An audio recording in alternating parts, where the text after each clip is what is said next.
నమో వెంకటేశాయ.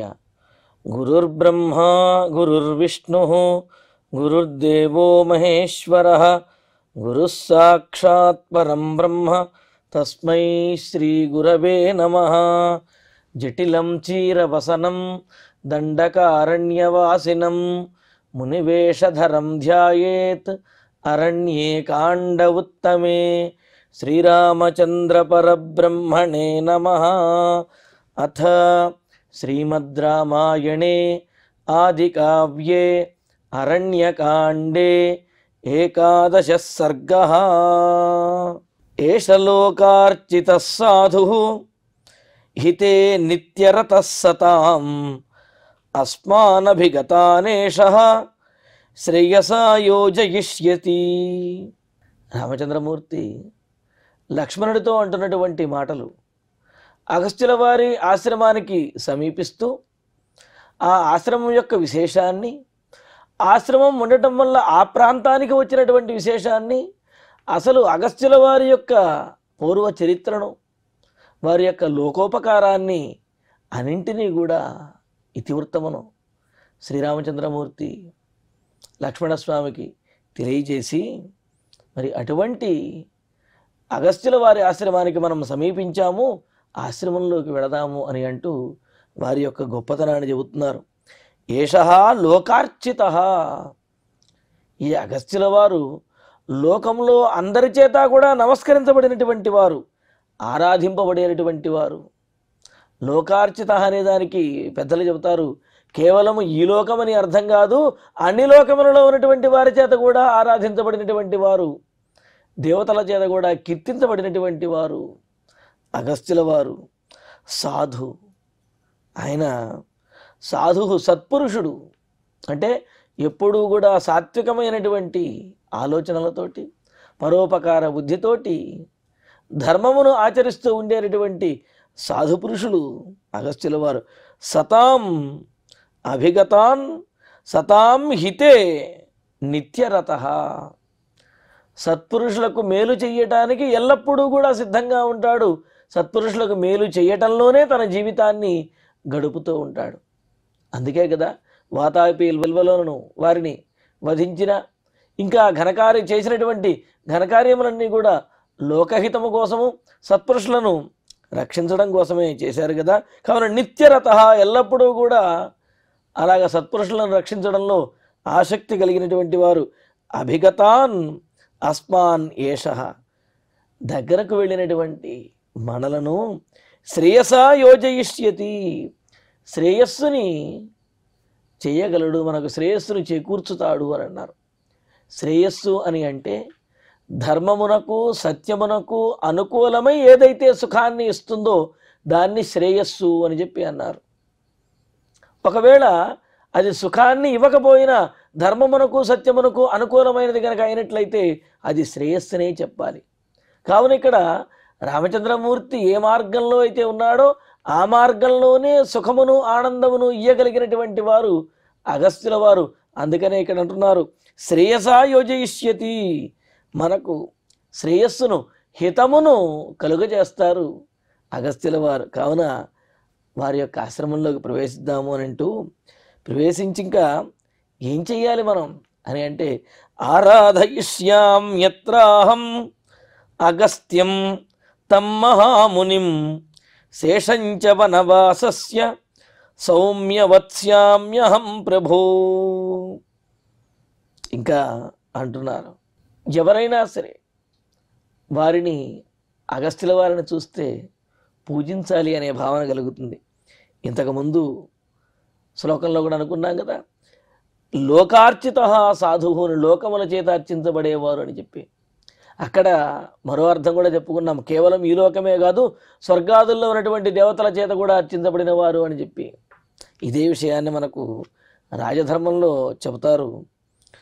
ఇంద్రుడు మహర్షి మాట్లాడుకునే సందర్భంలో వారి యొక్క సంవాదంలో, శృణుమస్తే వచస్తాత పంధానో విదితాస్తవ నియోగే చైవ ధర్మాత్మన్ స్థాతుమిచ్చామి శాధినః.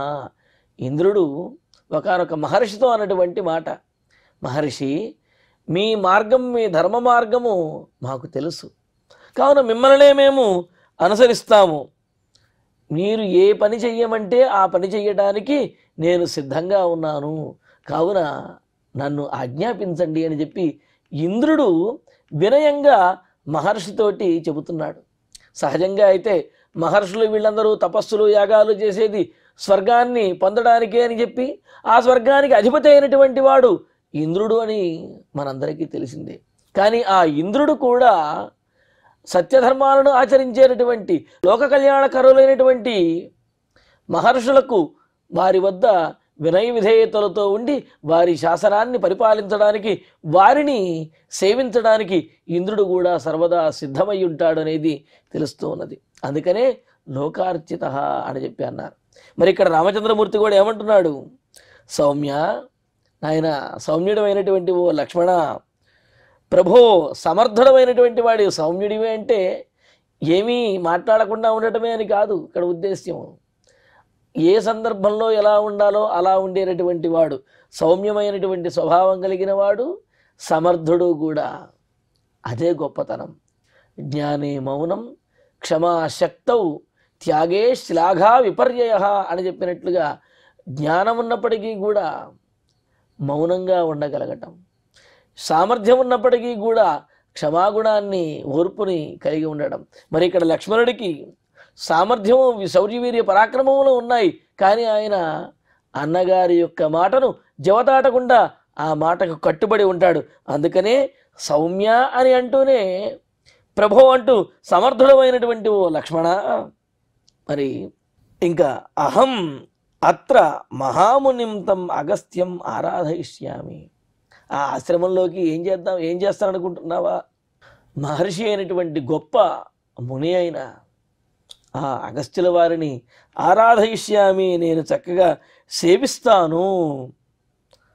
అంతేకాదు ప్రభోహో నియోగాత్, సమర్థుడైన ఏదైనా అనుగ్రహించగలిగిన వాడు, ఏ కార్యమునైనా సరే చేయగలిగినటువంటి వాడు అయిన ఆ అగస్త్యుల వారి యొక్క నియోగాత్, ఆజ్ఞతోటి, వారి యొక్క అనుజ్ఞతోటి, అనుమతితోటి, వనవాసస్య శేషంచ అహం ఇహ వత్స్యామి, మిగిలినటువంటి వనవాసాన్ని ఈ అగస్త్యుల వారి యొక్క ఆశ్రమంలోనే మనం పూర్తి చేయవచ్చును. వారి యొక్క అనుమతి కనుక అయినట్లయితే ఈ మిగిలిన వనవాసాన్ని, అంటే అప్పటికి 10 సంవత్సరముల వనవాసం గడిచినది అని చెప్పి మనం అనుకున్నాం. ఇంకొక 4 సంవత్సరముల వనవాసం అనేది ఉన్నది. ఆ 4 సంవత్సరముల వనవాసం కూడా అగస్త్యుల వారి ఆశ్రమంలో గడపటానికి చాలా అనుకూలంగా ఉంటుంది.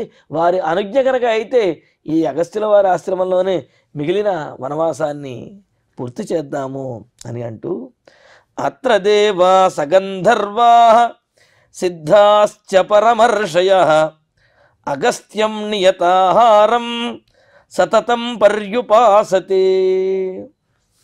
అంతేకాదు అగస్త్యుల వారి ఆశ్రమంలో, సహజంగా ఆశ్రమము అంటే మునులందరూ కూడా దేవతలను ఆరాధిస్తూ ఉంటారు, దేవతలు వచ్చి మునులను అనుగ్రహిస్తూ ఉంటారు, లేకపోతే వారి యొక్క అనుగ్రహాన్ని కురిపిస్తూ ఉంటారు అని చెప్పి అనుకుంటూ ఉంటాం.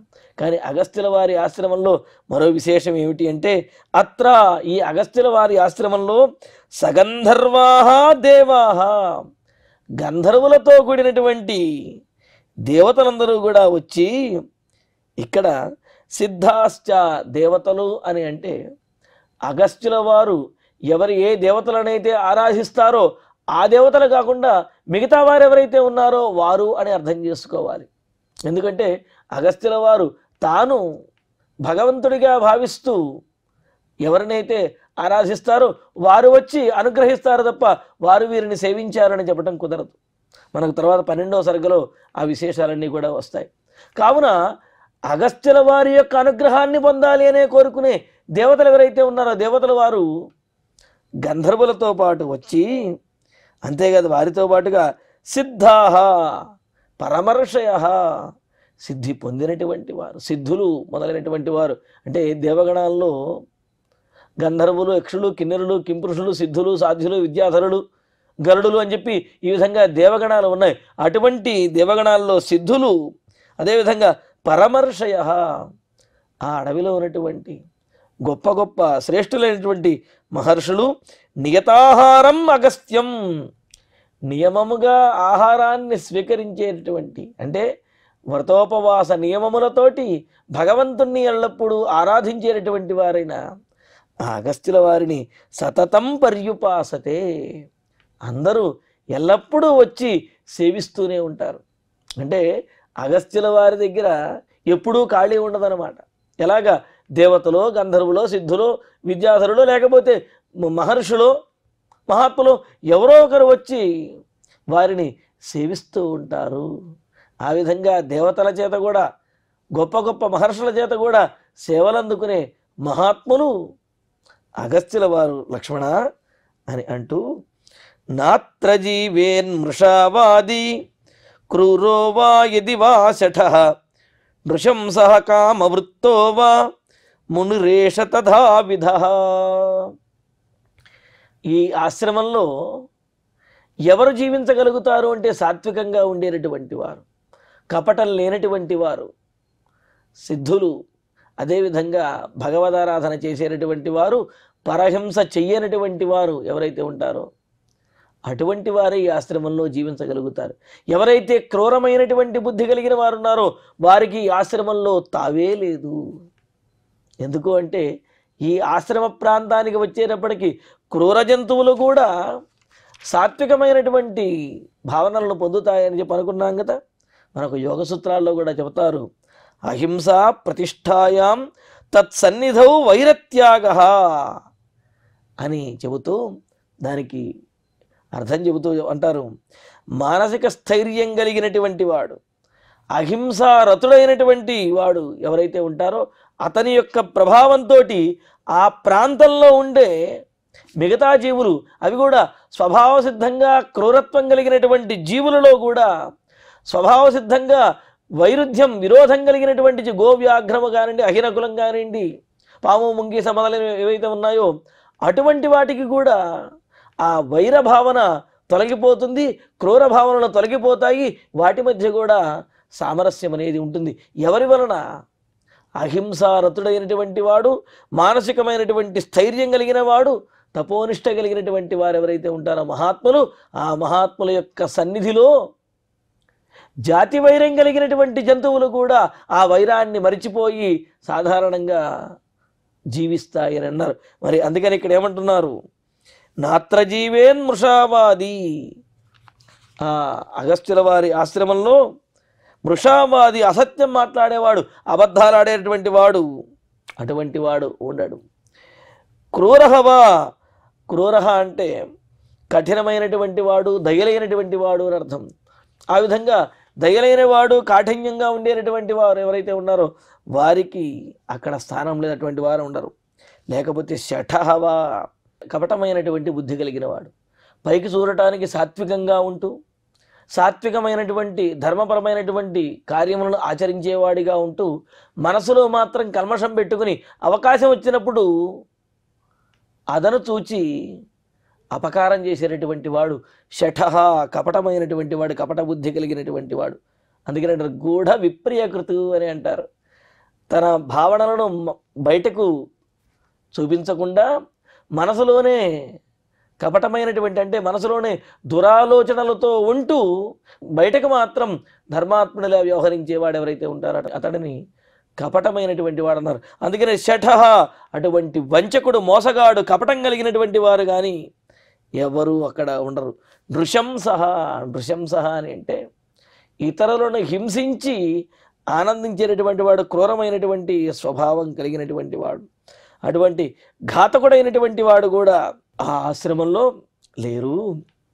కామవృత్తహవా అంటే శాస్త్రమును, విధిని అతిక్రమించి, అంటే యథావిధిగా ఆచరించవలసినటువంటి వాటిని అతిక్రమించి కాలంతో, సందర్భంతో, స్థానంతో సంబంధం లేకుండా విచక్షణా జ్ఞానాన్ని విడిచిపెట్టేసి కామప్రవృత్తి కలిగినటువంటి వారు అన్నమాట. అటువంటి కామప్రవృత్తి కలిగిన వారు ఇక్కడ ఎవ్వరూ కూడా లేరు. అంటే స్వైర విహారంతో స్వేచ్ఛగా కామసుఖాలను అనుభవించాలి అనుకునేవారు ఆ ఆశ్రమంలో ఎవ్వరూ లేనే లేరు. న జీవేత్, అసలు ఆశ్రమంలో ఉండలేరు.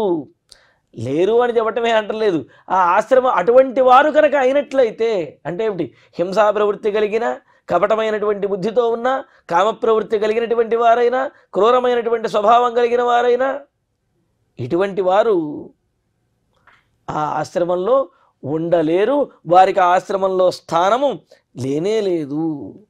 ఎందుకు అంటే ఏషః ముని తథావిధ, ఈ మహర్షి అంతటి గొప్పవాళ్ళు, పరావరజ్ఞులు, విదిత వేదితవ్యులు, అధిగత యాథాతథ్యులు అని అంటారు. అంటే ఏమిటి, ఏది ఏ విధంగా ఉన్నదనేది, వాస్తవం అనేది, యథార్థం అనేది వారికి తెలిసిపోతుంది. మహర్షుల వద్ద కపటంతో ఉండి వినయంగా చూపిస్తూ ధూర్త లక్షణాన్ని అంటే అతి వినయాన్ని చూపిస్తూ, ధూర్త లక్షణాన్ని చూపిస్తూ, లోపల మాత్రం దురాలోచనలు కనుక చేసినట్లయితే ఆ మహర్షులకి వారికి తెలిసిపోతుంది. అందుకనే అంటున్నారు ఏషః ముని తథావిధ, ఆ ముని అంతటి గొప్పవారు. పైగా తన ప్రభావంతో ఎవరినైనా సరే సాత్వికులుగా మార్చగలిగినటువంటి గొప్ప స్వభావం కలిగినటువంటి వారు ఆ మహర్షి అని అంటున్నారు. అందుకనే ఎవరైనా సరే మహర్షులు కానీ మహాత్ములు కానీ వారు ఎదుటి వారికి, అంటే దుర్మార్గులైనటువంటి వారికి వారు మారటానికి ఒక అవకాశాన్ని ఇచ్చి చూస్తారు. వారు అవకాశం ఇచ్చిన తర్వాత కూడా మారలేదనుకోండి, ఇంకా అప్పుడు వారిని వధిస్తారు తప్ప వెంటనే వారి మీద చర్యలు తీసుకోరు. ఇక్కడ చూడండి, వాతాపి ఇల్వలుల విషయంలో కూడా వాతాపి తన ఉదరంలో జీర్ణమైపోయాడు అని చెప్పి ఆ అగస్త్య మహర్షి చెప్పిన తర్వాత ఇల్వలుడు అప్పటికైనా సరే బుద్ధి తెచ్చుకుని వారిని కోరినట్లయితే ఆ ఇల్వలుడు రక్షించబడేవాడు. ఇల్వలుడిని అగస్త్యుల వారు క్షమించేవారేమో. కానీ ఇల్వలుడు ఏం చేశాడు, మరలా అగస్త్యుల వారి మీద, అంటే ఏంటి, వాతాపిని జీర్ణం చేసుకున్నాడు కావున ఈ అగస్త్యుల వారిని దండించాలి అని చెప్పి ఆయన మీద దాడి చేయబోయి ఆయన యొక్క ఆగ్రహానికి పాత్రులయ్యాడనమాట. అందుకని ఇక్కడ చెబుతున్నారు తథావిధ, ఈ మహర్షి అంత గొప్పవారు, తపస్సంపన్నులు, ధర్మాత్ములు కావున వారి వద్ద ఉండేటువంటి వారు, వారి ఆశ్రమంలో ఉండదగినటువంటి వారు సత్యవాదులు, ధర్మాత్ములు, దయాస్వభావం కలిగిన వారు, క్రూరబుద్ధి లేనటువంటి వారు, మోసబుద్ధి లేనటువంటి వారు, కామప్రవృత్తిని వీడినటువంటి వారు, ఇటువంటి వారే ఉంటారు తప్ప ఇతరులకు అక్కడ స్థానమే లేదు అనే విషయాన్ని చెప్పారు. అంటే ఆ మహాత్ముని యొక్క అగస్త్యుల వారి ఆశ్రమంలో మహాత్ములే ఉంటారు అనే విషయాన్ని చెబుతూ అత్ర దేవాశ్చ యక్షాశ్చ నాగాశ్చ పతగైః సహ వసంతి నియతాహారాః ధర్మమారాధయిష్ణవః. ఇక్కడ మరో విశేషాన్ని చెబుతున్నారు. అత్ర, ఈ అగస్త్యుల వారి ఆశ్రమంలో దేవాశ్చ, దేవతలు, యక్షాశ్చ, యక్షులు, పతగైః సహ, గరుడులు మొదలైనటువంటి పక్షులతో కూడా నియతాహారాః, నియమబద్ధమైనటువంటి ఆహారమును స్వీకరిస్తూ, అంటే వ్రతోపవాస నియమములను పాటిస్తూ, ధర్మం ఆరాధయిష్ణవః, ధర్మాన్ని పాటించాలి, ధర్మాన్ని ఆరాధించాలి అనే ఆ బుద్ధితోటి వసంతి, నివసిస్తూ ఉన్నారు. ధర్మమాచరించడంలో శ్రద్ధాసక్తులు కలిగినటువంటి వారై అలా ధర్మాన్ని నేర్చుకోవడానికి, ఆచరించడానికి, ఆరాధించడానికి, భగవద్ అనుగ్రహాన్ని పొందడానికి ఈ ఆశ్రమమే యోగ్యమైనటువంటి స్థానము, మనకు గురువు అగస్త్యుల వారే అని భావించినటువంటి మరికొందరు దేవతలు, అదేవిధంగా యక్షులు, అలాగే నాగులు, గరుడులు, గంధర్వులు మొదలైనటువంటి వారు వచ్చి ఇక్కడ ఆరాధిస్తూ ఉన్నారు. ఆ అగస్త్యుల వారిని సేవిస్తూ ధర్మమును పాటిస్తూ ఎంతో చక్కగా ఉన్నారు. అత్ర సిద్ధ మహాత్మానః విమానైః సూర్య సన్నిభైః త్యక్తదేహాః నవైర్దేహైః స్వర్యాతాః పరమర్షయః. సరేనండి, ఆ ఆశ్రమంలో ఎంతోమంది మహర్షులు అగస్త్యుల వారిని సేవిస్తూ భగవంతుణ్ణి ఆరాధిస్తూ అక్కడ ఉంటున్నారు అన్నారు. కేవలం ఉండటమేనా? అందులో సిద్ధి పొందినటువంటి వారు, ఫలాన్ని పొందినటువంటి వారు ఎవరైనా ఉన్నారా అని అంటే అది కూడా చెబుతున్నారు. అత్ర ఈ అగస్త్యుల వారి యొక్క ఆశ్రమంలో మహాత్మానః గొప్పదైనటువంటి మనస్సు కలిగినటువంటి వారు, గొప్పదైనటువంటి బుద్ధి కలిగినటువంటి వారు అయిన పరమర్షయ శ్రేష్ఠులైనటువంటి ఋషీశ్వరులు చాలామంది సిద్ధాహ తపస్సిద్ధులై, అంటే తాము ఆచరించినటువంటి తపస్సుకి సిద్ధిని పొందినటువంటి వారై, ఇంకా ఆ తరువాత వారి యొక్క ఆయుష్ పూర్తయిన తర్వాత, అంటే ఎంతకాలం వారు జీవించి ఉండాలో అంత పూర్ణాయుర్దాయమును పొందినటువంటి వారై, తమ తపస్సులలో సిద్ధిని పొందినటువంటి వారై త్యక్తదేహ వారి శరీరమును విడిచి ఊర్ధ్వలోకాలకు వెళుతున్నారట. మరి ఎలా వెళుతున్నారు వాళ్ళు అంటే దానికి కూడా చెబుతున్నారు, విమానై సూర్యసన్నిభై విమానై. వాళ్ళు సూర్యుడిలాగా ప్రకాశించేటటువంటి విమానములను ఎక్కి, ఎందుకని ఆ దేవతలు వీరిని తమ స్వర్గానికి తీసుకువెళ్ళడానికి విమానాలను పంపించారు. తద్వారా మరి సూర్యుడితో సమానమైనటువంటి తేజస్సు కలిగినటువంటి విమానములలో వారందరూ కూడా స్వర్యాతాహ స్వర్గలోకానికి వెళ్ళారు. అంటే ఆ ఆశ్రమంలో ఉండి ఆరాధన చేయడం, తపస్సు చేయటము, ధర్మాన్ని ఆచరించడం ఇవన్నీ చేసినటువంటి వారు సిద్ధిని కూడా పొందుతున్నారు. అలా సిద్ధి పొంది ఆ దివ్యమైనటువంటి విమానములలో స్వర్గానికి వెళ్ళిన వారు చాలామంది, పరమర్షులు ఎంతోమంది గొప్పవారు ఉన్నారు. ఆ విధంగా తపస్సులు, భగవదారాధన చేయటానికి యోగ్యమైనటువంటిది, సిద్ధిని పొందడానికి కూడా యోగ్యమైనటువంటి స్థానము, అలా ఎంతోమంది సిద్ధి పొందినటువంటి స్థానము అగస్త్యుల వారి యొక్క ఆశ్రమస్థానము అని అంటూ, యక్షత్వమరత్వంచ రాజ్యాని వివిధాని చ అత్ర దేవా ప్రయచ్చంతి భూతైరారాధితాశుభై. ఇంకో విశేషాన్ని కూడా చెబుతున్నారు. ఇక్కడ ఒక సందేహం కలుగుతుంది మనకు. ఏమండి, మనుషులు ఈ కర్మభూమి యందు పుట్టినటువంటి వారు కర్మలను ఆచరిస్తారు. ఆ కర్మలకు ఫలంగా దేవతలు స్వర్గాది సుఖములను, ఊర్ధ్వలోకములు, ఉత్తమలోకములను అనుగ్రహిస్తారు. అయితే ఇక్కడ ఇంతకు ముందు శ్లోకంలో దేవతలే కర్మలను ఆచరించారు అని చెప్పి అక్కడ దేవతలు, గంధర్వులు, యక్షులు, నాగులు, గరుడులు, సిద్ధులు వీరు ఎవరైతే ఉన్నారో వారు ఇక్కడికి వచ్చి ఇక్కడ కర్మలను ఆచరించారు అని అంటున్నారు. మరి కర్మలు చేసేటటువంటి అధికారం కర్మభూమి యందు పుట్టినటువంటి మానవులకు ఉన్నది, కానీ దేవలోకంలో భోగభూమిలో ఉన్నటువంటి వారైన దేవతలకు కర్మలు చేసే అధికారం ఎక్కడున్నదండి? అలా కర్మలు చేసే అధికారం కనుక ఉన్నట్లయితే వారంతటి వారే యజ్ఞయాగాదులన్నీ కూడా నిర్వర్తించుకుని మరి వారే శక్తిని పొందొచ్చు కదా. మహర్షులు చేసేటటువంటి యజ్ఞయాగాదుల ద్వారా దేవతలకు శక్తి కలుగుతున్నది అని చెప్పి ఎలా అనుకోగలం? కావున మరి దేవతలకు కర్మ చేసే అధికారం అంటే అధ్యయనాదులు చేసే అధికారము, అదేవిధంగా కర్మ అంటే ఇటువంటి ఆధ్యాత్మికమైనటువంటి కర్మలను ఆచరించేటటువంటి అధికారం లేదు అని అంటారు కదా. మరి ఇక్కడ దేవతలు అగస్త్యుల వారి ఆశ్రమంలో మరి అటువంటి తపస్సు, భగవదారాధనమైనటువంటి కర్మలను వారు చేసినట్లుగా చెబుతున్నారు.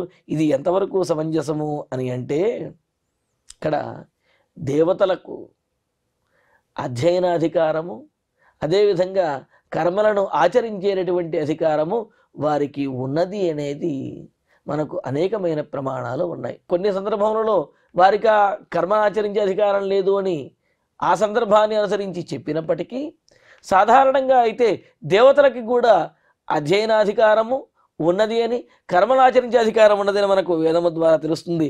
చాందోగ్యంలో చెబుతారు, ఏకశతం హవై వర్షాణి మఘవాన్ ప్రజాపతౌ బ్రహ్మచర్యమువాస తస్మై హోవాచ అని చెప్పి అంటూ, మరి 101 సంవత్సరముల పాటు ఇంద్రుడు బ్రహ్మచర్య దీక్షను పాటిస్తూ ప్రజాపతి వారి దగ్గర, బ్రహ్మగారి దగ్గర విద్యలను నేర్చుకున్నారు అని చెప్పి ఉన్నది. అంతేకాదు భృగువల్లిలో భృగుర్వైవారుణి వరుణం పితరముపససార అధీహి భగవన్ బ్రహ్మేతి తగుంహోవాచ తపసా బ్రహ్మ విజిజ్ఞాసస్వ. ఇక్కడ కూడా తపస్సు ద్వారా సిద్ధిని పొందాలి అని, దేవతలైనా సరే పరంబ్రహ్మను తపస్సు ద్వారా ఆరాధించాలి అనే విషయాన్ని ఈ మంత్రంలో కూడా తెలియజేశారు. పరంబ్రహ్మను తెలుసుకోవాలి అంటే తపస్సు అనేది ఒక మార్గము అని అన్నారు. మరి ఆ తపస్సు ఎక్కడ చేస్తారు? భోగభూమి అయినటువంటి స్వర్గంలో చేయరు కదా, కర్మభూమి అయినటువంటి ఈ భూమి మీదే ఆ తపస్సులను కూడా ఆచరించాలి.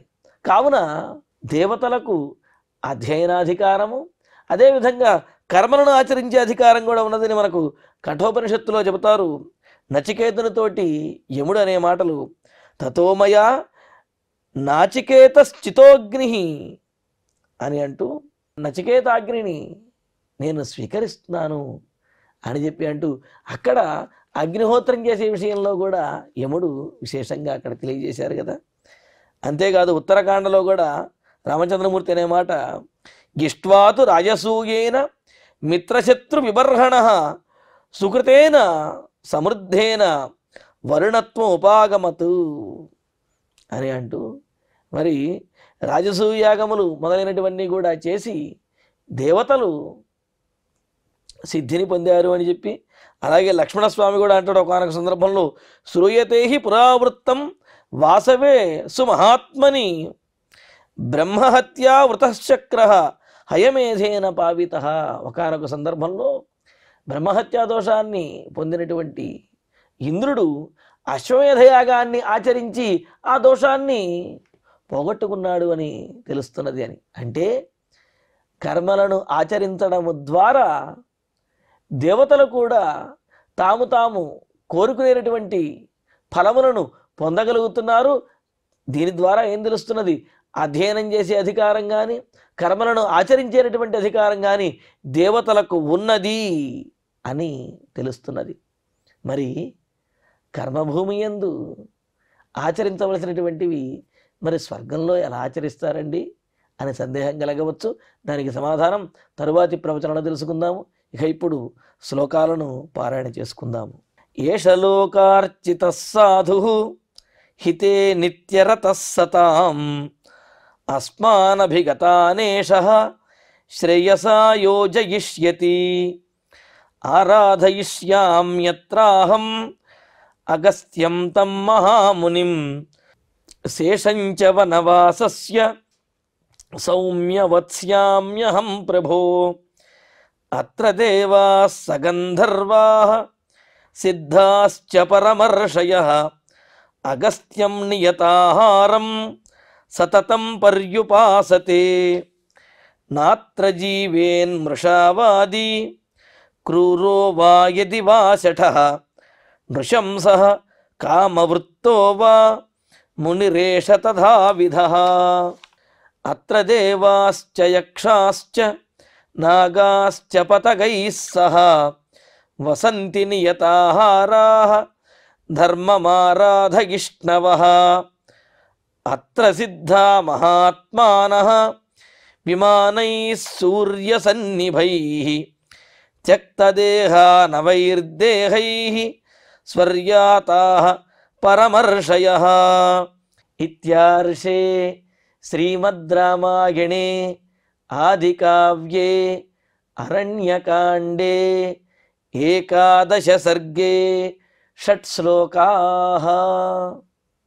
ఇక ఇప్పుడు క్షమాప్రార్థన మంగళాంతంగా ఈనాటి ప్రవచన పారాయణ కార్యక్రమాన్ని పరిపూర్ణం చేసుకుందాం. యదక్షరపదభ్రష్టం మాత్రాహీనం తు యద్భవేత్ తత్సర్వం క్షమ్యతాం దేవ నారాయణ నమోస్తుతే.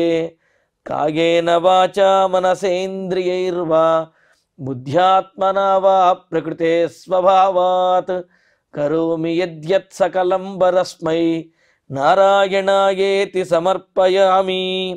శ్రియః కాంతాయ కళ్యాణ నిధయే నిధయేద్ధినాం శ్రీవేంకట నివాసాయ శ్రీనివాసాయ మంగళం.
ఓం